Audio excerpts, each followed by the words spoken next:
Welcome to the Middle Ages, a podcast hosted by two women in midlife navigating the wild, liberating, and often hilarious realities of this chapter of life.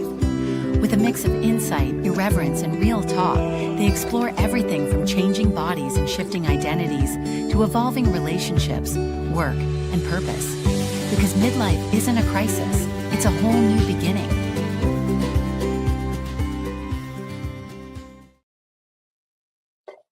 Hello, my friend. Happy Friday. Happy Friday. And for those of you in the US, happy Thanksgiving. We are not celebrating Mhm. Thanksgiving. Our Thanksgiving is in October in Canada, but I know you and I both have lots of friends in the US. Yeah, lots of friends, lots of clients, lots of acquaintances, lots of hmm connections. So hmm this is the week of gratitude. And let me just say, can I, that when we want to experience gratitude, well, let me speak for myself. There are some opposite experiences that come forward that make me have to stretch a little bit deeper to find my gratitude. Is that clear? That's clear. I think Yeah. this week you very have a very valid reason for being in that headspace. Yeah, without divulging too much, because there's people involved who's, I kind of want to protect, but it was a bit of a challenging week for me. And Yeah. it made me have to really step up and set some boundaries in some situations.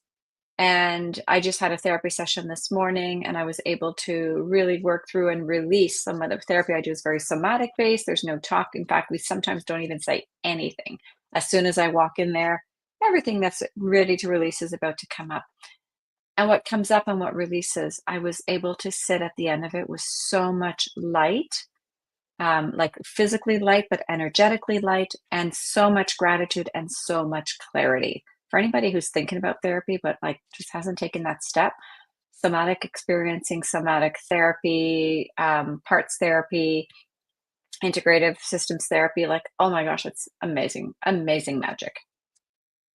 Yeah. And it's interesting how much gratitude comes up as a therapeutic practice. And Yeah. I want to dive into that because I think for those who aren't quite familiar yet or who are just sort of dipping their toe in the water, gratitude can come across as like just a very sort of superficial, well, just have a toxic positive outlook on Yeah. life. But actually there's a lot of um there's a lot of science behind the act of expressing and identifying gratitude. And so I'd love to dive into this. I know you have a lot more experience with with understanding the why.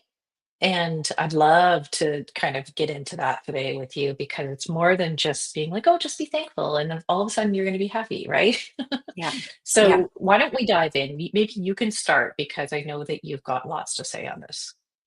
Well, first of all, thank you for mentioning that, for naming that. That very often, especially in the spiritual communities that I tend to hang out in, it's easy to go to gratitude as the first step to bypass everything else that's not of gratitude. All that shit, all that dark stuff, all that heaviness, all the anger, all the whatever. We can go to gratitude and just forget about that stuff, but that's just putting it off for another rainy day. So I've done my realign practice here on this podcast before, and gratitude is like the seventh step.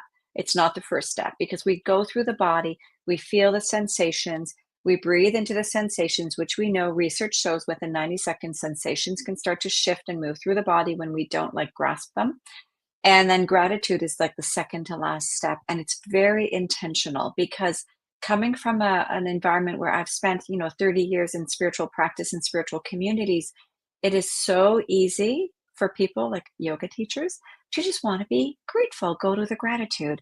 And it's like, yeah, for sure. And how do we move through the layers? Like there are layers to get to gratitude so that the gratitude is authentic and the gratitude has that long-standing impact that you're talking about on mental well-being, on emotional well-being, on physical well-being, and lots of research showing that gratitude can have lasting impact on our neurophysiology. So here's where I've seen it break down before is that without all of the rest of the context and without understanding what we're actually doing when we're practicing gratitude, it can come across like almost like whitewashing what, Yeah, when yeah, I'm feeling the feeling of, wait a second, but I'm frustrated and I'm yeah. angry, or I'm like, that's a real feeling for me. And Hmm. the idea is not to just sort of force yourself to be thankful for it. I mean, we Yeah, don't have to be thankful for things that we yeah, definitely are not feeling grateful for, but the practice is a little bit in finding the piece of it that is something you can be thankful for. And yeah. without forcing ourselves to say, oh, this wasn't a hard thing, right? Both Yeah. those things There's a can time. There's a time exist. for it, right? Yeah, exactly. Yeah. Both situations can exist. And gratitude may be, there's a journey, there could be a journey to gratitude that you don't have to force, but simply be able to walk through the other steps that allow you to then wrap it up with a beautiful bow of gratitude. That is absolutely possible. So gratitude is comes from the Latin word gratia, which means gratefulness and thankfulness. And it it's a bit of a reset button for mind, body, and spirit. And again, going there first, unless one has a regular gratitude practice, may not be the right first step for everybody. So, do you want me to talk a little bit about the research around gratitude? Yeah, I'd love to. Yeah. So, what we have found in the research, the one that excites me the most is the research around the neurophysiology and neuroanatomy changes with gratitude. So, when we practice gratitude, and again, get to that journey, and we'll talk about how to practice gratitude too, how and when to practice gratitude. But from a neuroscientific perspective, there are some specific key places in the brain that get activated when we practice gratitude. Those areas are in what we call the prefrontal cortex. Those of you who can't see, I've got my hand on my forehead. It's the front of the brain. It's the most evolved part of our brain. And when we are in that part of our brain, we typically are not as much in a stress response, which is a survival state that we get as part of our wonderful human physiology and anatomy. So when we practice gratitude, these parts of our prefrontal cortex, and there's specifically a few areas. One is called the anterior cingulate cortex, the ventral striatum, which has to do with kind of reward processing and dopamine, and the insula, which is the part of the brain that's involved in emotional awareness or emotional intelligence. So those areas of the brain get more activated. And I love this quote that I've used for years. The gray matter of those parts of the brain increases. And gray matter is the parts of the brain that you want to increase because it makes you more intelligent. It's where the brain is processing sensations, perception, communication, learning, and connection as well. So, all these areas of the brain when we practice gratitude actually grow. Now, the benefit to that is when we can grow these areas of our brain and literally change the neural structures, like we light up pathways in our brain, it makes us more um, able to see things to be grateful for. So, gratitude is one of those practices that the more we do it and we activate those parts of our brain, the more we start to see different things in our life to be grateful for. And gratitude then becomes less of a practice and more of a way of being. And there's a part of the prefrontal cortex called the drawing a blank right now, that is sort of like the attracting part of our brain, like that which we put our focus on and our brain starts to see. The example I give is when I bought a cherry red car, I did not see cherry red cars on the road. I saw white cars, black cars, gray cars. I drove off the parking lot, and all of a sudden, all I see are cherry red cars. That's because that part of my brain that is focusing on my cherry red car saw all the other cherry red cars. Now it's attracting, it's kind of almost like the brain's law of attraction. So when we practice gratitude and we light up these parts of our brain, we actually get to see, we are given the opportunities to see more things to be grateful for. So here's where this sort of ties into middle age is Yeah, we thanks get for to that. We are the Middle Ages. is that and no, but this is all really good, like to Yeah, sort of set the stage. yeah. I think when we get to this stage in our lives, um, there's a lot that's happened, right? We've got 50 years of experiences, 50 years of being youth, being adults, being everything and sort of in between. That we get to this point where we're maybe a little bit tired and we're summing everything up. Mm, And I think there's a real tendency to get to a place where it can feel like a lot. Like it can feel like, oh my goodness, you know, all this stuff has happened to me and I'm frustrated because I haven't reached a point that I wanted to reach, or I'm frustrated that I felt like a victim of mm, whatever's happened in my life, right?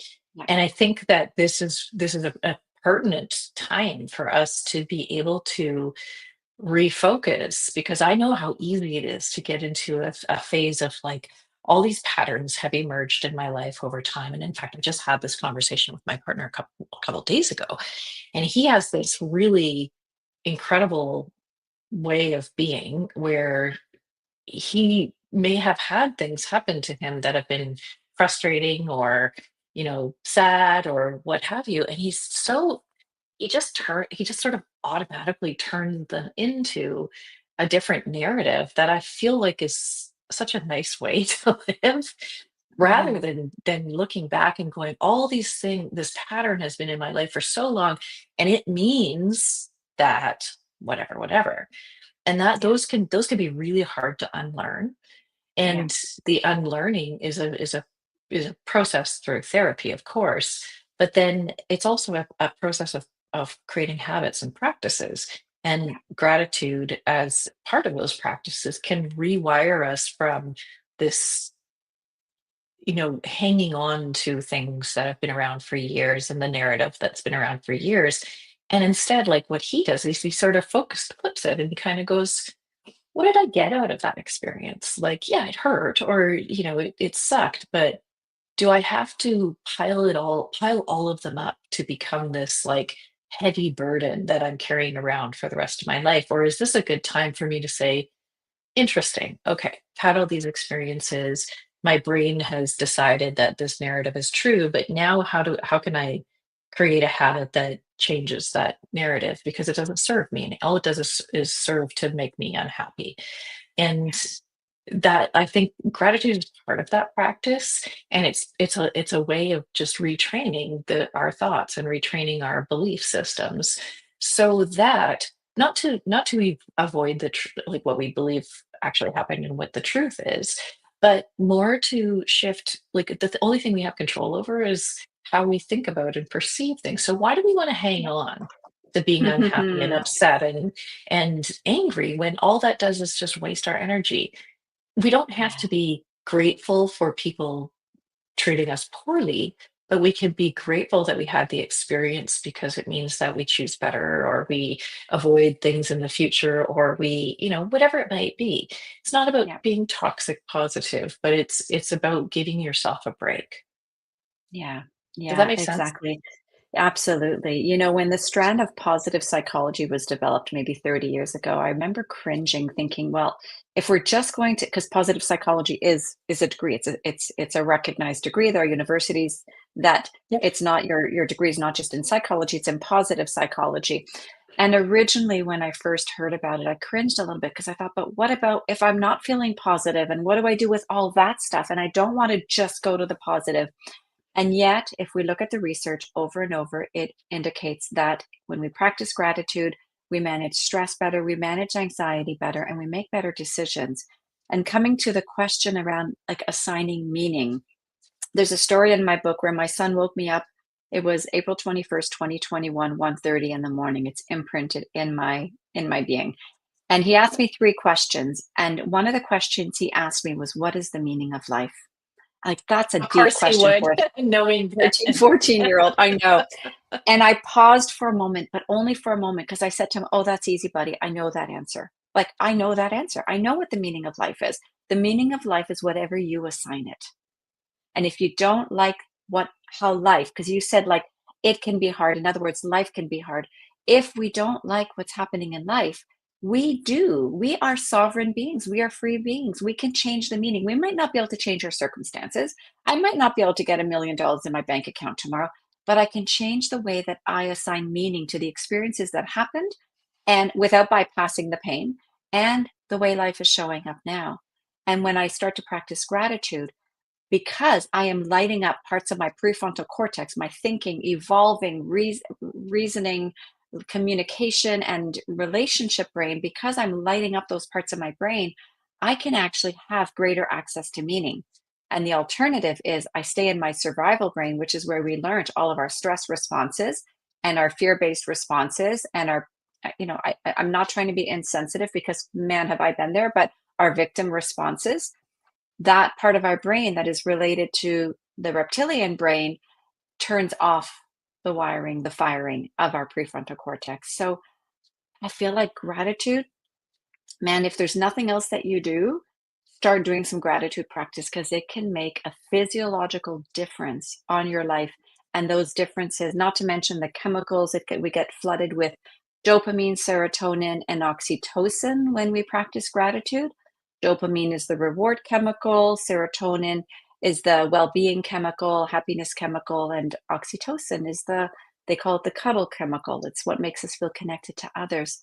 So there's so many reasons why, if we practice gratitude, if we practice appreciation, even if it's just on a small scale, we can make really big differences in our bodies and in our brains. And then the things that we didn't even realize we were grateful for start to appear.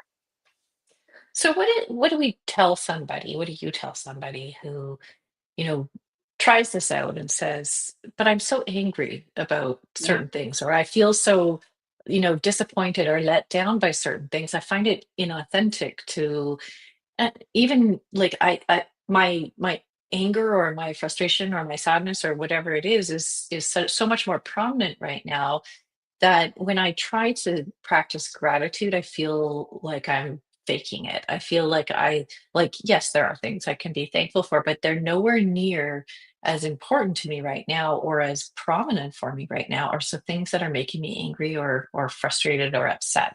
To me, there's a Mm, little piece in there where the gratitude is not therapy, right?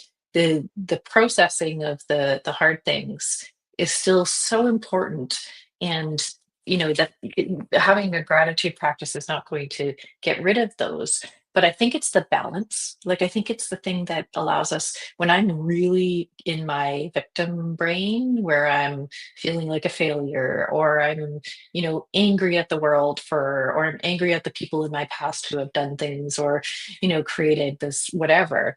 I find that a gratitude practice actually, it doesn't mean that those are solved, but what it does is it gives me that balance, and it's yeah. like, okay, yes, these things are shitty right now, and I have to work through them, and I have to develop a new perspective on them, but also let's remember that there are lots of things for me to also recognize that I could be really thankful for, and that I can have a lot Yeah. of gratitude for, and it's just such a grounding process for me.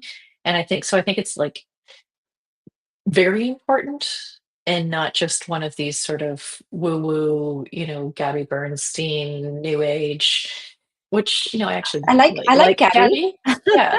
Yeah. But it's like her stuff is very I sort of get it. accessible and Yeah. mainstream. And that's kind of where you go when you're starting out. And I do think it's a tool, right? I think it's a tool for good sort of mental hygiene, Yeah, emotional hygiene. absolutely. And what I Mhm. love that you just shared is that two things can happen at the same time and both be real. You can be angry and you can practice gratitude. Yeah. When I was in my therapy session, I was like literally in a fetal position on the floor, bawling my eyes out. And then that wave, I call it a wave, went through me, and I got up. And I was like, oh, oh man, I feel so good. Thank you, thank you, thank you. You're so skillful. It's like it's and then all I can do, Steph, is laugh. All I can do is like laugh at the ridiculousness of life itself, and the stories and the holding on and the body's holding on and not able to release in my timing, it releases on its own time. Like, I just laugh at it because on one hand, like, I don't want to be insensitive, but we are silly humans that we believe our 70,000 thoughts that we have a day, we believe them and we replay on repeat all of the stories of our lives. And it creates more pain and suffering and inflammation and illness and all that shit. And so let's lean into gratitude and recognize that shit's still there until we, like, flush it out. It's still there. And we can practice gratitude in small doses and just notice, like, be willing to step into, oh, look, the sun is shining today. And for those of you who live in Squamish, what a great, what a big deal that is when the sun is shining in November, almost December. It's a big deal. And wow, look at that snow-capped mountain. It's so beautiful. And then I take a moment and I breathe in with gratitude that I have eyes that can see that. It could be as simple as that. Gratitude that my feet took a step and I didn't collapse.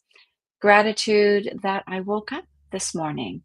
And, do I want to, in my life, have I always wanted to wake up? No. There are times where I did not want to wake up.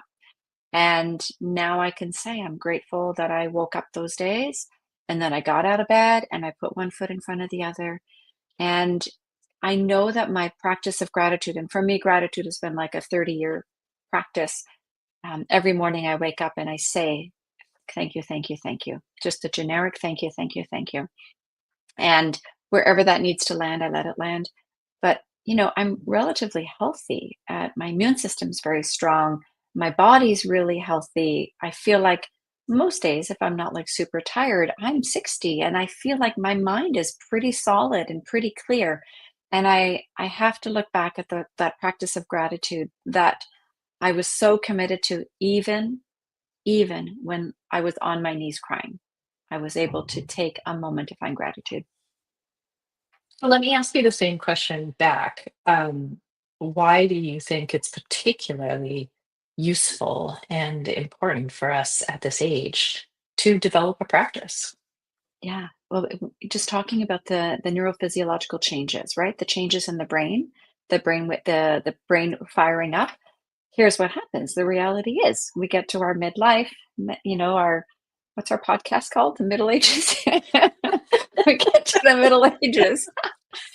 This is what And look happens in what the Middle happens. Ages. This is what happens.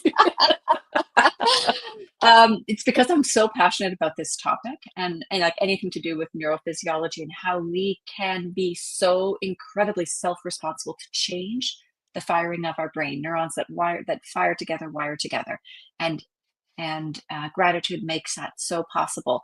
And when we start to activate any part of our prefrontal cortex, we are activating our thinking brain. When we activate our thinking brain, when we intentionally light up that part of our brain, we can start to, over time, reduce some of the risks that come with the Middle Ages and beyond, particularly Alzheimer's, dementias, things like that.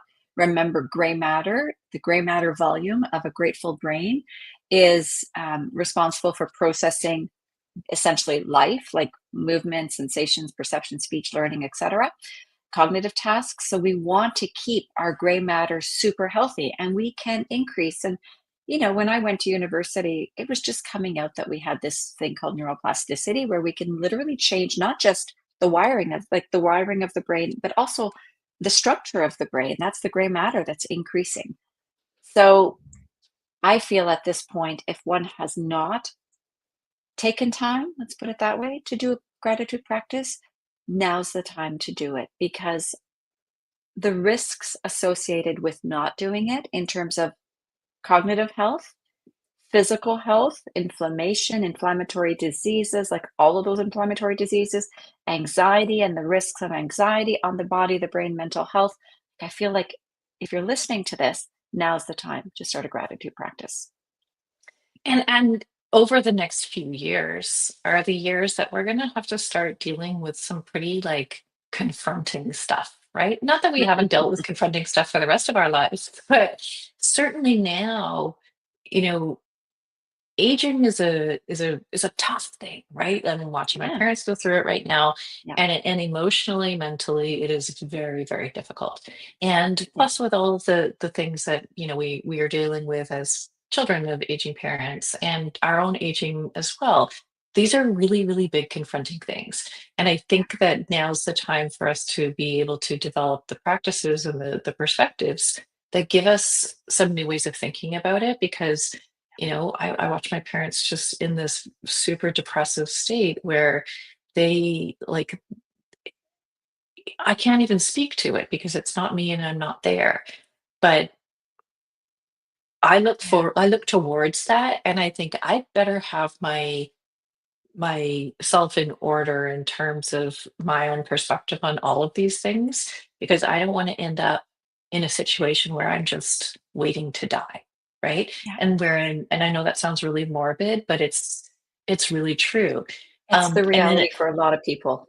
Yeah. yeah, and on that, on your note around neuroplasticity, I mean, I find it so fascinating. If you read any of Norm Deutsch's books, the brain that changes itself, the brain's way of healing, it like if for anybody who thinks that they can't escape or don't have the capacity to think differently, I challenge you on that and go read one of those books. Go read the brain that changes itself first, because it's incredible how easily we can develop new ways of thinking and new patterns, Yeah. and it's liberating, like Yeah. liberating. I can remember being stuck in this real victim mentality for a long time, which makes you defensive, which makes it hard for you to open up to other people, which makes you feel very lonely. And I don't want to go into the rest of my life feeling incredibly lonely.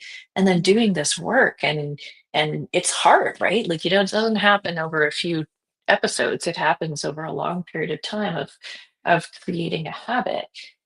It can Yeah. open up doors that are so peaceful that I just never would have thought to exist before. So I think Yeah. that these are really important times for us to get our mental faculties right and develop the ways that we're going to be able to um, you know work through the big things that we're going to be facing over the next few years, which is not the only reason to do it. Like, that sounds so morbid. Everything's going to be shit in the next couple decades, so get yourself ready. I also think that this is our opportunity now to have really joyful lives, and to we've got a lot of the burdens behind us, and now we get to enjoy everything that we've got. Yeah. And to me, this is a way of finding more joy in my life. Yeah. Yeah, exactly. And you talked about like your parents and mental health, and there's mental health, there's cognitive health, there's physical health, and gratitude is a practice that can address all of those. And the research is consistent over and over and over. Increase life satisfaction, increase happiness, increase positive emotion. So you can still, like we've said continuously, you can still be processing and working with some of the shit that happened in your life and practice gratitude. They're not exclusive. It's not one or the other. And then physical well-being, gratitude helps to activate the parasympathetic nervous system, the calming nervous system. So it basically reduces stress. We know that stress is one of the contributing factors for 90% of illnesses. So why wouldn't we do it, right? Why wouldn't you want to feel better? And I know it's a hard sell. Like, I think back to when I was going through the depths of the challenges that I went through, which led to a bankruptcy and lost everything and had to move into this little shitty cottage. That the only reason I got to keep it was because the mortgage was so low and the value of the house was so low and it was so run down. The bank didn't want it. And oh my gosh, like what a gift that was. But at the time, I would come home and it was infested with mice, mold, and it rained in the house. Like, we would have to put buckets. If we woke up in the middle of the night and I heard rain, I would run to my daughter's room and put a bucket on the threshold of her door. And this is how we lived, Steph, for like 3 years. It was really, really ridiculous. And it was hard. And I had to completely rebuild my professional life and my financial well-being. And I would walk into the house almost every day after work, and I would look around and I would say, I can't believe this is my life. What a shitty house I live in. Here comes the rain again. Fuck. And then literally the next second, like I knew about this duality at the time. The next second was, oh my gosh, I'm grateful I have a roof over my head because I might not have had this under a different circumstance. And there are millions of people in the world who don't, or billions of people. So I went back and forth in the same minute regularly for probably 3 years. And thankfully, I knew that both were existing at the same time. And it didn't make it easier, but it made it better. And if anything, it just neutralizes, right? Because boy, if you Mm-hmm. start to go down that rabbit hole, right? Like I Mm-hmm. remember walking through our old neighborhood on some nights and Mm-hmm. looking up at the sky and going, wouldn't it be such a relief if something happened to me right now? Like, wouldn't that be a relief? Not that I Mm. would be making it happen, but I almost wished for the end, like many times. And like, if I could just at least neutralize that while I work through, the tough stuff, to me that's the power of gratitude is that I don't have to leave it going, oh, well, I'm so happy now. Because that's Yeah. not true, right? It wouldn't be Yeah. true, but it would like, it was like the thing that just put the gates around my grief or my sadness or my, what my anxiety or whatever I was working with. And it said, hold on, let's just create some balance so Mm. that we stay sort of here and not Mm. sliding down here, right? And so there's Yeah. there's always something that we can be grateful for. And again, the goal is not to try and make ourselves positive. It's to acknowledge and recognize the full gamut of what we're experiencing and existing. So Yeah. let me ask you this: what does a practice look like for you? Mm. Yeah. First of all, I just want to thank you for sharing that part about just looking up at the sky and saying, I really could go now because it would be a lot easier. And I get that feeling too. I know that feeling. I don't get it currently, but I certainly have many times in my life. And then I take a breath, and that breath changes everything because it helps me to go back into my prefrontal cortex, which then allows me to find something to be grateful for. So I just want to reiterate, it is science. It is not woo woo. It is science. It is evidence based. And if you're not feeling grateful for life, this is where we need to start a practice. So, what does it look like? I mentioned I wake up every morning and I say, thank you, thank you, thank you. And I got that decades ago from Dr. Wayne Dyer, who was I call him one of my spiritual coaches. Um, he did that. And so I started doing it.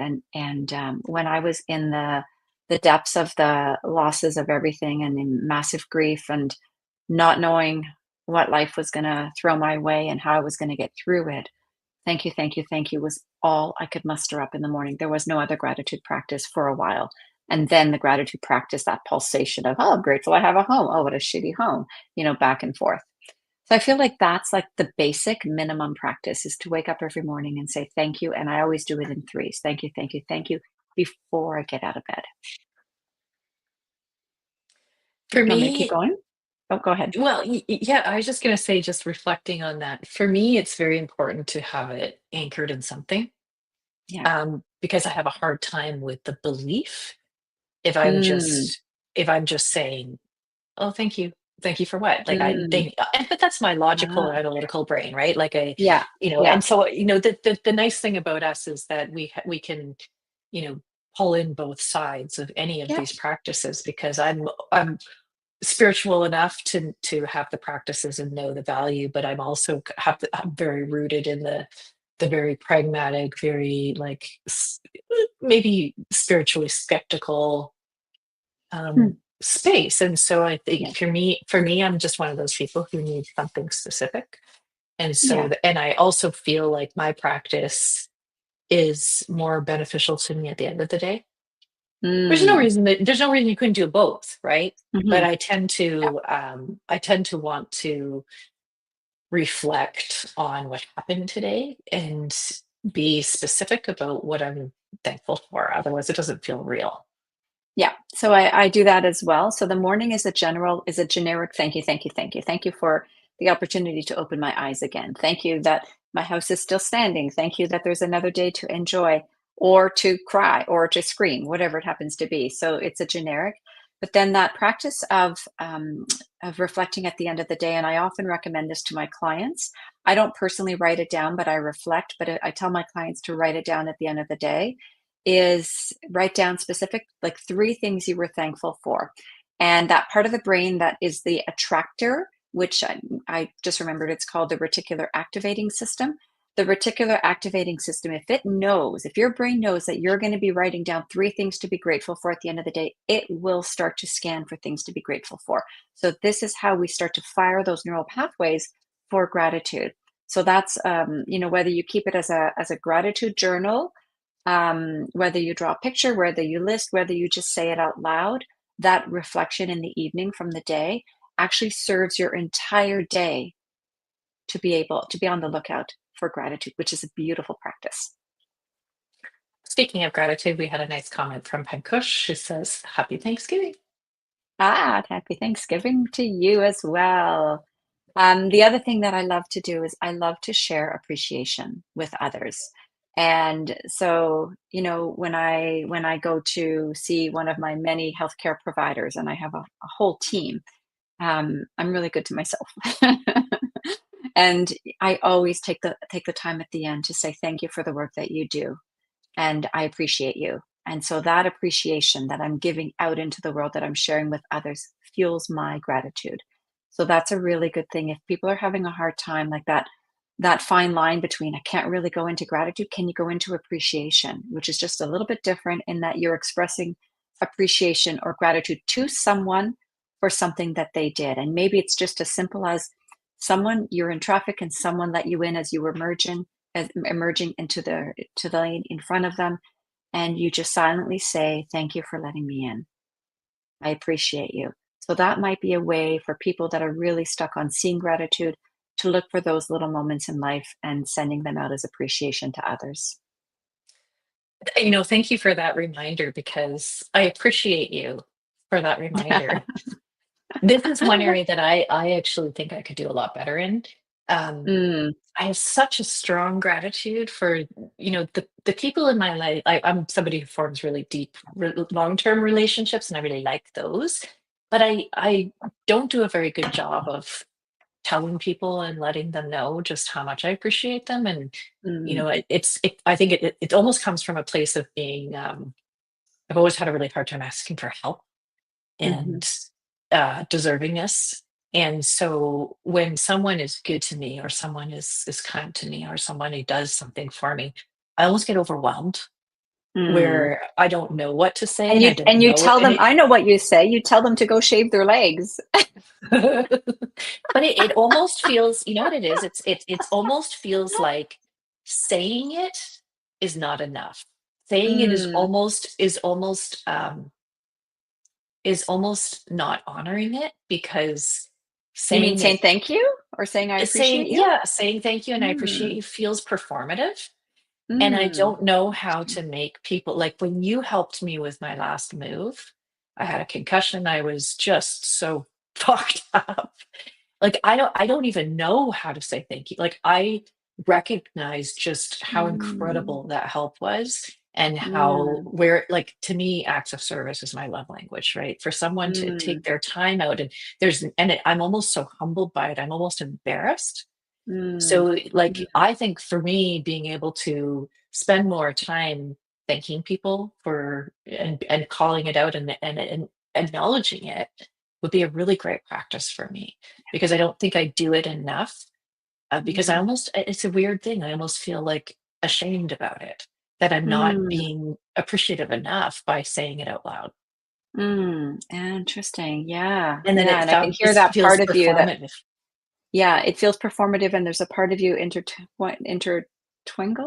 intertwined, Intertwinkled. intertwined, intertwinkled. Uh-oh, the Intertwinkled is intertwined our piece of new. it. Lynn Ann says, thank you so much, ladies. Thank you, thank you, thank you. Thank you. Oh, thank Thank you. you for being here live with us today. Yeah. I feel Intertwinkled. what intertwinkle, the intertwinkling of that conversation that you just had, um, what I hear is like almost a bit of a lack of deserving, right? And so It's that's yes, like yes. needing to get unpacked at some point. But even if you write a thank you letter, I have a practice that I do with with all of my coaching clients. I do it with sometimes when I'm teaching. Often when I'm teaching yoga, I will say, in your presence, I feel. And I will always pause and stop and check in with myself. So it's a personal check in that is connected or interconnected or intertwinkled with the other person. In your presence, I feel so much gratitude. Thank you, thank you, thank you. So when I share that with people, it is, it is changes them. It changes how they feel. It changes how they're experiencing the moment. And I always say, this moment is your life, and this moment, and this moment. So we get to take these little pickings and practices and start to weave them in different ways in our lives. Thank you for waving me through when I'm at a stop sign and there's, four cars waiting. Thank you for waving me through. It doesn't take a lot, but it does take reminders. Like if it's not a regular practice, for me, it's easy because it's a regular practice now. But if it's not a regular practice, Steph, I'm wondering if you have any ideas of how people can remind themselves. I think it's a somatic thing, right? Because there are times, so my concern, my sensitivity to this is that I don't want it to come across as sounding insincere. And Yeah. so if I'm saying it all the time, it starts to lose its emphasis. But I think Hmm. every time I have that feeling of like, oh my gosh, I like it, I feel it right here. The Hmm. guy, the bank manager that I dealt with the other day, he was so good to me, and he just sat and he listened and he helped me with like 5 different things that I had on my list. And I was just like, "Thank you for making that so easy for me." But I'm not sure if I ever said, like, I said thank you, of course, but to express just how important that was to me, like I had all these struggles and these frustrations with another bank, and it was something I just needed to get done, and this was my time and what have you. And he just, it meant a lot to me. Like it really had an impact on my life. And so when I feel that feeling, I should say something. Um, I should make it known, just the kind of impact someone has had. Yeah, and it doesn't even have to be a should. It could just be I want to choose to let them know, right? Yeah, So I it's a want choice to. versus a Yeah. should. I want to let them know. Yeah, I love that. I think that one of the suggestions that I would give for people who don't have a regular gratitude practice is I do this with a lot of my clients, whether they're speech and language clients, kids, adults. I have them put sticky notes around their house and around their car, Mm, and it just says thank you. And so the sticky note is saying thank you to you as you read it, but it's also a reminder to look for gratitude and express gratitude throughout the day. So sometimes we just need those little reminders because, I mean, the reality is we all get caught up in life and it's easy to just go through and, look at the person who opened the door and smile, but not necessarily say anything. So I do think gratitude is something we can train our brains to look for, and the impact is one of the highest impacts on all markers of our health and well-being. And I want to give a shout out to my kiddo, Ben, because, he's at university first year, and I see him really leaning into gratitude as a practice. And as he does that, he doesn't have a lot of the stressors that his friends or many first year students would have. And he says, like, I can stress, but why stress? Look at everything I have. And it's like, oh, you are so friggin' cool. You are my teacher, he's my not. son. He's not a normal. He's like a sub. Like I, he's a robot spiritual. Like that kid is amazing. I know he what is my quite next tattoo amazing. is going to be. My next tattoo Mm, is going to be thank you. yeah. Yeah. Oh my I'm gosh, not I have kidding. like Now I'm I'm just I'm giving me an tingling excuse everywhere. to get it out. I know. I know. So Steph and I have a little addiction, I know and I don't know if we're evenly matched. You have certainly more bigger ones, and I have lots of little ones um, on my it's not the body. But size that matters, Diana. So I think with yeah, go I ahead. was I just think going to it's a say, I good think time to I end. think, yeah, a nice way for us to end this might be to practice what we preach. Mm, Diana, what are you most thankful for today? mm. Well, first of all, when it comes to gratitude, I do think size matters. So I want to express a big gratitude for you, my friend, for being in my life, for receiving I have to circle back just really quickly because we talked about shaving legs and no one has context about that. I'm going to give the context. So, Steph is moving this weekend. I've offered to help her move. She's resistant to accept my offer because I helped her move last time. So, she feels like I've paid my dues. It's not about paying dues, it's about helping my friend. Steph is taking a half day off tomorrow to come dancing with me. So, the least I can do is help her do something. And she mentioned needing, unsure about how she was going to get her kiddo to a work on time on Sunday because her movers are going to be there. And I said, oh, I can take them. And her response to me, instead of, yes, thank you so much, was, you have better things to do. Don't you have to shave your legs? And I laughed out loud. You make me laugh out loud. So thank you for your sense of humor. Thank you for bringing a smile to my face every time you send me these ridiculous messages and jokes. And I'm just really grateful that I'm grateful for our listeners. I'm grateful for the sun today. I'm grateful that I get to live in this most amazing place that we call home in Squamish. And you know what else I'm really grateful for in half an hour? I'm going to play pickleball. Pickleball. And I'm grateful for my health. Yeah. What are you grateful for, Steph? Everything. I mean, so I have a lot of gratitude for you, and I know I don't say it enough because of all the reasons we talked about, but you've Mm. been so steadfastly by my side. And Mm. who would have known, if two people knew us separately would ever put us together as BFFs? But Yeah. it's your friendship and your support for me has been so unwavering and such an important part of my own development in the last few years. But the other thing is, like, I really, I'm grateful to myself for recognizing a few years ago how important it was for me to have some really long-term relationships, that and feeling known, because I'd really resisted that for a long time and kept myself Mm. away from that. And I had the opportunity to move into this place, and it sounds like nothing, but it's actually a really, really important move for me, and it comes from a really important place. And three of my very close friends and people who are close to me have come over to see this place in the last week. And every one of you almost were in tears because you knew what it Mm. meant, right? Yeah. This place means uh, bringing my son back with me. It means a lot of different things, and how Mm. unhappy I'm somebody who needs to be in a place that I love. And I was so Mhm. unhappy in the last place, and it affected my life in a lot of ways. So the Mm. gratitude that I have for those people who know me so well, and are moved to tears when something like this happens, because they can feel the impact Mm. that it has on my life too, and they care enough. Like, Mm. that's so crazy, is that they care enough to feel the same things that I feel. And I'm Yeah. super grateful for that. I'm so grateful for my kids.